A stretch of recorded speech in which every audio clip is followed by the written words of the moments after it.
मन का संयम क्या है? मन का सच्चा संयम क्या है? तो आइए जानते हैं वाल्मीकि रामायण के एक दृष्टांत के माध्यम से।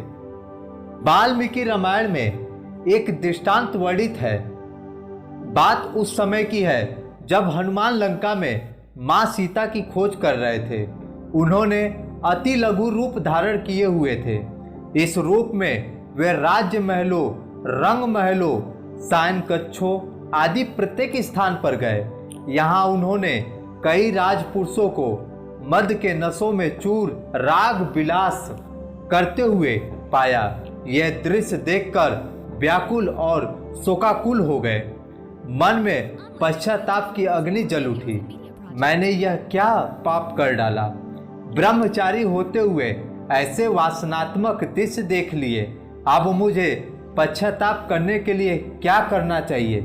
जीवन का अंत। इस दुविधा का समाधान पाने हेतु वे ध्यान में बैठ गए। ध्यानस्थ होते ही उनका ध्यान परमात्मा से जुड़ गया। उनके भीतर प्रभु की वाणी गूंजी, मनो ही हेतु सर्वेशा मिंद्रियाम परवर्तने शुभाशुभ स्वस्थासु तच्च में सुव्यवस्थितम।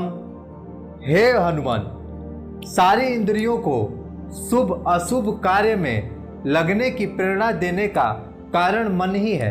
अर्थात हे हनुमत, सारी इंद्रियों का प्रधान तो मन है और तुम्हारा मन तो देवी सीता की खोज में लगा हुआ है। इसलिए इन विलासी दृश्यों को देखते हुए भी वह अदृष्टा है।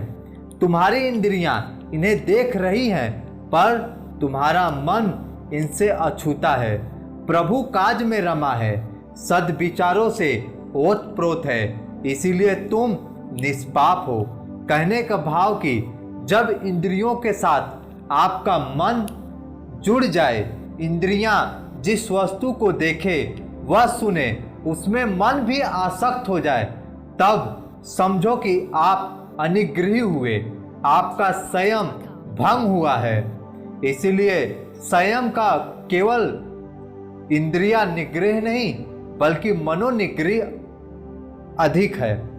पर अब प्रश्न उठता है कि मनोनिग्रह कैसे संभव है? भगवान श्री कृष्ण अर्जुन को गीता उपदेश देते हुए कहते हैं, हे महाबाहो, निस्संदेह मन चंचल है और कठिनता से वश में आने वाला है, परंतु हे कुंती पुत्र अर्जुन, यह अभ्यास और वैराग्य से वश में होता है। अभ्यास किसका? तत्व ज्ञान का। आप सभी को नित्य प्रति ध्यान करना चाहिए। अपने आप को ज्ञान में स्थिर करना है। मन पर ज्ञान का अंकुश लगाना है। वैराग्य से क्या तात्पर्य है? वैराग अर्थात बहिर्मुखी से अंतर्मुखी होना। बाह्य जगत के वस्तुओं पदार्थों से आसक्त होने की अपेक्षा भीतर स्थित ईश्वर में मन को लीन करना।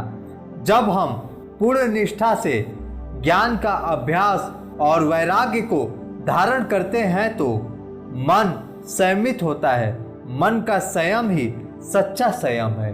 इसलिए हे साधकों, अगर आप भी ध्यान के उस माध्यम से, अभ्यास से अपने मन को अपने प्राण के ऊर्जा में समाहित करें, अर्थात अपने प्राण में केंद्रित करते हुए अपने मन को स्थिर करें, क्योंकि जब तक मन स्थिर नहीं होगा तब तक ध्यान की वह आनंद भी प्राप्त नहीं होगा।